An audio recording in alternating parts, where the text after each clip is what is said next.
Hello, and welcome to the Women I Worry About podcast. My name is Maggie Lamle, and this podcast is for the woman everyone depends on. Uh, the women who hold everything together, the women who carry more than anyone realizes, and the woman who just makes sure everyone else is okay before she ever stops to think about herself. So, if you have never met me, my name is Maggie Lamle. I have been ER ICU nurse for 16 years. I am a wife. I'm a mom to two amazing redheads. I am a certified personal trainer, integrative genetic specialist. I, about 5 years ago, kind of made the switch into functional and integrative health, and I help women get healthier from the inside out. So, anyway, if you have landed on my podcast, welcome. This is going to be a little clunky, a little, like I said, a little probably unpolished because I've never done anything like this. This type of stuff terrifies me. Actually, speaking in public terrifies me. Although I have told my story in front of hundreds of people, I don't really remember it because I was so freaking nervous. I'm fairly certain I blacked out. Anyway, this is for my women who, are just trying to hold it all together. And so I'm just going to start off this podcast by telling you guys kind of my, the day I realized that I couldn't carry it all anymore and kind of what led up to that. And so it was COVID started in October of 2020 for us. I mean, that around there. It was probably one of the most detrimental times of my life. There were so many things happening that nobody ever heard about, nobody's ever talked about, nobody ever addressed. From the fact that, we were understaffed, we were scared, we were being told we had to do things, we couldn't do other things. It was depressing. And so for me, I had been nursing for 10 years by the time COVID came around. So I had a lot of experience. But we were understaffed, we were scared. There was so much loss and so much just guilt because I wasn't able to provide the care that I knew I could provide because we just didn't have the resources. We didn't have the manpower. There were people who would come in with something that could be fixed, like a chest pain or heart attack, but we didn't even have a room to put them in because we had people in the hallways. Our lobbies were full. We had to put bodies in a freaking closet because we didn't have anywhere to put them. At one time, myself and I know some other people, like we were bagging patients for hours because we didn't have enough ventilators. I would leave there and just be crushed, freaking crushed. I'm one of those people who I'm not going to do something if I can't do it to the best of my ability. And not being able to take care of people because we just didn't have the resources. We didn't have the knowledge. It freaking killed me from the inside. And then, it got to the point where I could, when somebody would come in, depending on their ethnicity, their age, pre-existing illnesses, and then some labs that we drew on them, I could almost tell you with 95% certainty that they were never walking out of that ER. They were never walking out of that hospital. And that just does something to you. Knowing that and talking to someone and knowing that, they're not going to be going on that cruise in July. And then, one of the other things that really just kind of crushed my soul was that we didn't allow people into the ER. Our hospital was locked down. We had people checking temperatures at the door. I mean, it was crazy, but we couldn't allow anyone in, just because the spread of COVID was so rampant or whatever. But but so people were in there and they were alone. They were dying alone. I had a friend that was, I mean, it's unrelated, but it was during COVID, was in a motorcycle accident and was taken to an ER, and her husband couldn't even go in to see her, and she died alone. And, being the nurse that has to hold someone's hand while they take their last breath, when all they want is their family there, is just, it's yucky. And so, there's so many, I could go on and on about all of the things that happened. But one of the worst things, I think, where our healthcare system dropped the ball is that there was no debriefing for nurses. There was no services offered to us. And so we just dealt with it. We just drove home, put our clothes, took our clothes off in the garage and put them straight into the washing machine, boiling hot. Showered before we ever even could touch or talk to our families because we were terrified we would give them COVID. I basically just kind of stopped going anywhere. There wasn't a lot of places you could go anyway, but I was terrified to go to church. I was terrified to go to anyone's house because, I was exposed to COVID every single day, and I didn't want to be the reason somebody died. And, and so I got really isolated. We were already all isolated anyway, but it just compounded. But we had no outlet for what we were seeing. People were dying. We were doing all of the things that we had always thought worked, but they didn't work with this virus. And we didn't know. We didn't have the knowledge yet. And so, anyway, it was just a freaking terrible time in my life. And so what I started doing was drinking, like, every day. I would take the Yeti cups, the 32-ounce ones, and I would fill it up with ice in the ER. And I would go out to my car, and I had a case of Diet Coke and a bottle of R&R Reserve. And I would fill it half and half. And I would take my first drink in the fucking parking lot, man. I'm not even kidding. And then I would sob all the way home. I would drink and cry all the way home. And there were several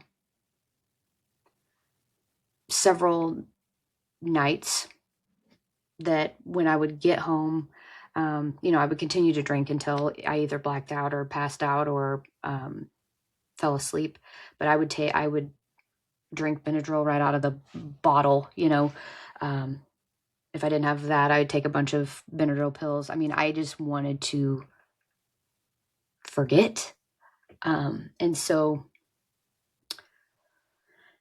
I did that for, God, I want to say a year. I mean, it got to the point where I couldn't remember putting my kids to bed. I couldn't remember if I showered. I couldn't remember anything. I felt terrible. I ended up falling in the yard, tearing my ACL. I had to have surgery. It was a freaking nightmare. I had to go back and have it repaired again because it didn't heal right. And it was just, I was taking pain medicine, and I was drinking, and I was taking Benadryl, and I was on antidepressants. And I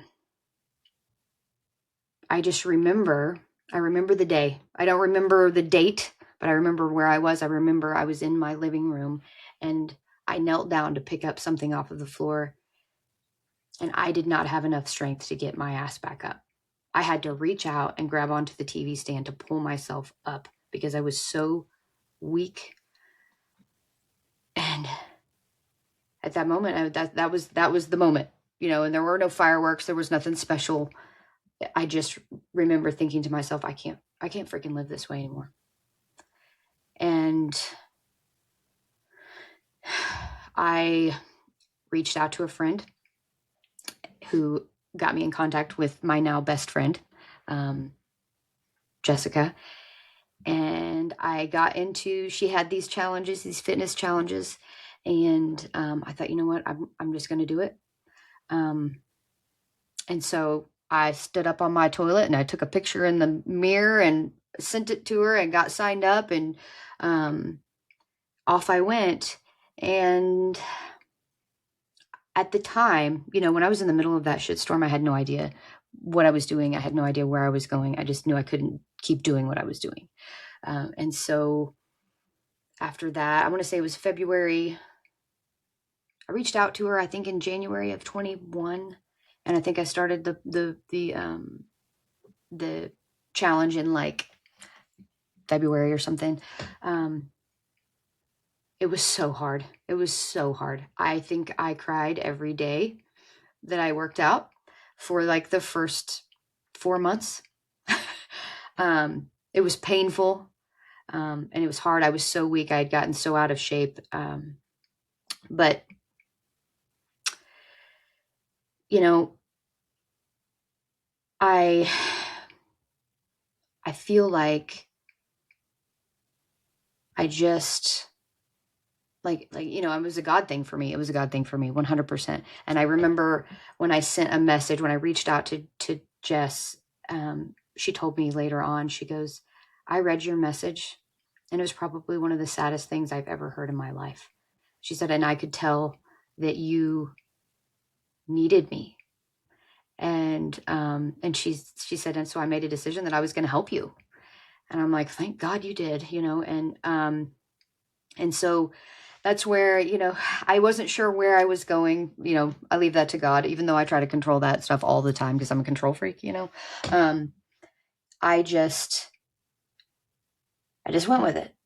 I didn't know what I was doing. And I didn't realize it while I was in that shitstorm, when I was in the thick of it, that I just had to survive it and get out of it. And so that's what I was doing. At that same time, I got I was super depressed. I was suicidal even. We had also had some really bad years of farming. We were at the point where we were going to lose everything. And we did. We ended up having to sell out our business. We, had to make a bunch of decisions that seemed impossible. At one point, I thought, I have $1 million life insurance policy. If I just died, that would be enough money for my family to, get back on track. That's how low I was. I was that freaking low that I'm not telling you. I mean, thankfully now I am not, I'm not suicidal anymore. I don't have those ideations or anything anymore, but I actively thought, if I could make it look like an accident, they could get my life insurance and, save our farm, save our family. And at the time, I remember thinking, God, how did I get here? How did I freaking get here? And so looking back now, I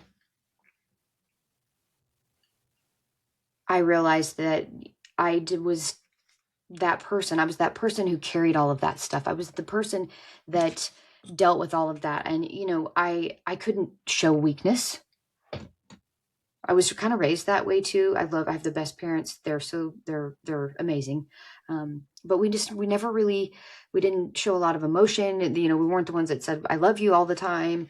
But I had just kind of become that person that everyone else depended on. And I was so isolated. I was so alone. I was so I was guilty. I felt guilty. I felt shame because I was abusing alcohol.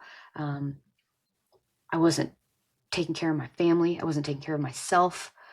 But I was like, I can't let people know that, because then it's going to make me look weak. It's going to make me look like a piece of shit. And I didn't want that. I didn't, and I didn't know what to do, and I didn't know who to reach out to. And looking back now, it was too difficult to deal with all of the stuff that I was dealing with. And so I self-medicated with alcohol and Benadryl and pain pills if I could get a hold of them, anything I could get a hold of to get away. And,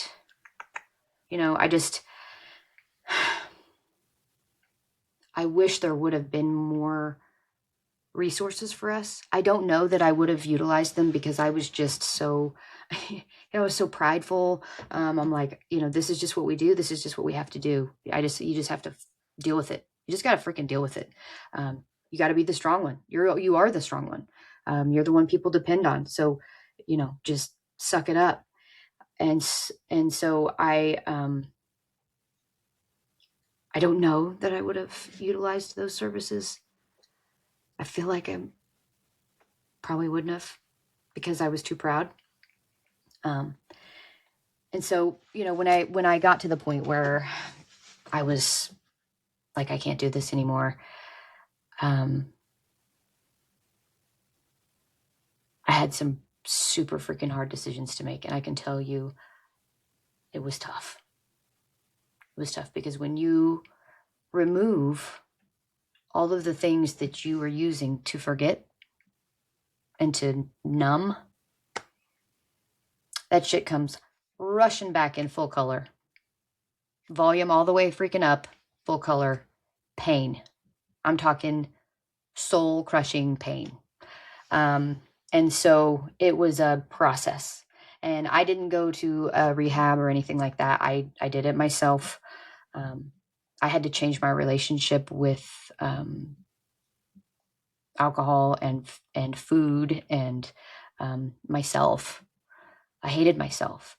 And so that's where I started. I just started kind of looking inward, and I had to stop using alcohol as a way to treat how I felt. And so it was hard. It was really freaking hard. I met some fantastic people. I started my certified personal trainer stuff. I started my business. And then, I started looking at the people that I was surrounding myself with. That was a huge deal back then. I was hanging out with some people that didn't want what was best for me. And that was a really hard part of the change I made as well, is that, it's lonely. I had to go through a whole nother phase of loneliness as I started to sort through the people that I was allowing to be in my life. And a lot of them were really close to me. I had been hanging out with them for a really long time, but when we change, or when we're going to new levels, or when we are, growing, some people aren't meant to go with us to those places, aren't capable of going to that level. And it sucks. It freaking sucks. I had to take a really good look at the people that I was around, because they were not helping me be better. And then, yeah, it was a real shitty time in my life. But I can look back now and say that even though that, that time in my living room was rock bottom, it was a turning point for me. And so I'm grateful for that. But I had turned my back on God. I was so lost that, I know it was God speaking to me in my living room. I didn't know it at the time. I do now. And I know it was God who put Jessica in my life. And I know it's God that put me in these rooms to meet these people, to be able to grow like I've grown. And to be able to get up on stage and tell my story and have people come up to me and say, because you had the strength and the courage to tell your story, I'm going home and I'm getting rid of the gun that I have thought about shooting myself with. I had another lady come up to me. She was she said it was like a Fortune 500 company. She's like a really high up, had been sexually assaulted by men she worked with. And I'd never met this lady in my life. And she came up to me and she's in tears, after I got off the stage. I'm fucking sweating, I'm about to throw up because I've been on stage. I literally just spilled my guts on stage, and broke down in front of hundreds of people I had never met. It was wild. Anyway, she comes up to me and she's just crying. And, so I hug her and I don't really know what to say. And she said, because you had the strength to get up there and tell your story. She said, I'm done with this job. I'm done with all of this. And she tells me her story about how she'd worked with some men that were physically and verbally, or sexually assaulting her. I don't know if it was at work or whatever, but she said, I'm done. She said, I'm done. And so being able to help people like that is probably one of the most fulfilling things that I've done. I mean, even compared to nursing, I've saved a lot of lives.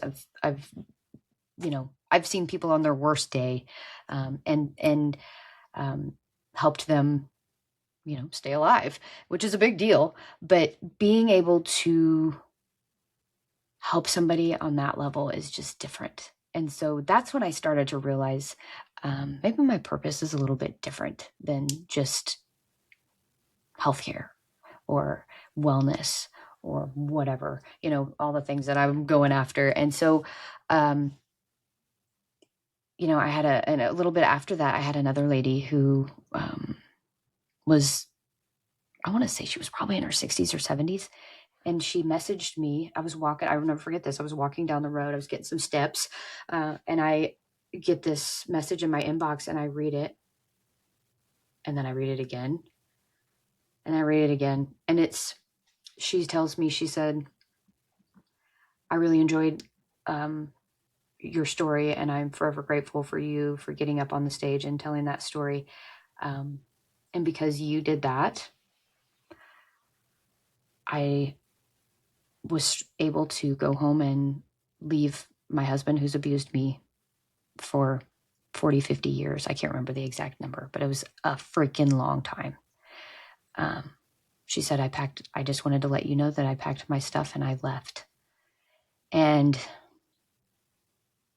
I don't know if you've ever been able to help somebody on that level or ever had somebody tell you something like that. And, but it just does something to you. It's unlike anything. And to be able to turn my freaking mess into a message to help someone, like, that's freaking awesome. That's kind of how this whole thing has come to be, this whole podcast. I want this to be a place where, women can come and be seen and be heard and be understood and maybe leave with, some hope. They need to know that there's hope, because if I were talking to me 6 years ago, I could have used somebody like me. I could have used a podcast like this. I could have used a place where somebody recognized what I was going through. And so that's kind of how this came. And again, I know this is just me talking head over here, but I have big dreams for this. It has been it's been something that has been in me. I've done a lot of looking inside, which is terrifying. But the way out is in. But like I mentioned in my trailer, it's just been something that I have been thinking about for a really long time. And I don't know where it's going to go, which is terrifying for me because I'm a control freak and I want to control everything. But I just feel like there's so many things that us women deal with and carry until it crushes us, until we have no idea who we even are anymore. And it happened to me. It happened to me. And thank God, I didn't crash my car to save my family. Thank God I didn't overdose, or, thank God I didn't wreck my freaking car driving drunk or kill someone. And so I don't want other women to get to that point, is what I'm trying to say. I want to build a community around women who do too much, women who carry too freaking much. And I know there's a lot of you out there, and I want you to know that you're not alone, and that I see you, and that I hear you, and that there is hope. You don't have to carry it alone. That's the thing. And that's the thing that I think I struggled with until probably 6 months ago. Things just were so heavy. I said, I literally got on my phone, and I talked to chat, and I said, what? I said, Chat GTP. I said, why can I not handle this? And why am I so restless? And why is this happening to me? And how do I decide what to carry and what to put down? And you know what chat told me? He said, I don't think you're meant to carry it anyway. Put it all down. Let God carry it. And I thought, well, duh. What have I been doing? All of my life, I have been carrying the weight of everything. And then I've been tearing myself up trying to figure out what to hold on to and what to let go of, when I ain't even supposed to be carrying it anyway. None of it. So I will never forget. I was in my car. I thought, Maggie, you idiot. I try not to talk negative about myself, but I thought, oh Lord, girl, listen, God's been trying to tell you this since you were born. You've just been, you're controlling self, trying to control everything. And it seems like the more that I try to control it, the wilder shit gets. That's just, life. But I had to just lay it down. Just lay it down. Just let it go. It is not yours to carry. So that's not easy, especially for somebody who has been doing it all of their life. But so what I have really tried to do is to worry less about everything, and just know and trust that God's got it. Even when I don't freaking understand it, even when it's painful, even when I can't see the path, I just have to know that God's got it. And so, again, not easy for somebody like me, especially. But I'm trying, and it's not easy at all. And there are days when I am like, I can't do this. I don't think I can do this. This is too much. And those are the days when I get on my phone, because I'm usually driving. All I do is drive, y'all. I'm getting ready to drive to Wichita to a softball tournament. I wanted to get this in before I left. But I get on my phone, and I have an app called Duomo, which is really, it's a neat little app, but it does a minute prayer, and then about anywhere from 6 to 8 minutes of scripture. And then it does 4 or 5 questions after, like a little quiz, to make sure that you understood the meaning behind it, or the interpretation. And so on those days, I get all up in that. And I even go back and listen to some of the ones that I've listened to previously. And that's been a big change for me. So that's something that we'll probably talk about on another episode, is just how my journey with God is going. I don't really have anybody to guide me. And my life is so busy, but I am, I'm working on it. I'm probably not doing it right, but here we are. And so, yeah. But I think, probably the key lesson in all of this is, I know strong women don't usually fall apart all at once. It's a process. It happens over a lifetime of putting yourself last, and not dealing with things that you should, or simply just putting it off, hoping they go away, or maybe you don't have the time, or whatever it is. Strong women usually don't fall apart all at once. It's a process, until they just kind of disappear under the weight of it. My kid's literally FaceTiming while I'm just trying to record this. I put my phone on airplane mode, but evidently she's smarter than that. Anyway, to wrap this up, I just want, I want to know, like, have you ever reached a point where you knew something had to change? Like, have you ever reached rock bottom? If you have, let me know. Reach out to me. Tell me your story. You can send it to my email. I'll put my email in the comments, and tell me your story. We get on here and talk about it. Go follow me on Facebook and Instagram. It's the Women I Worry About podcast on Facebook. Follow us on Spotify. It is The Women I Worry About.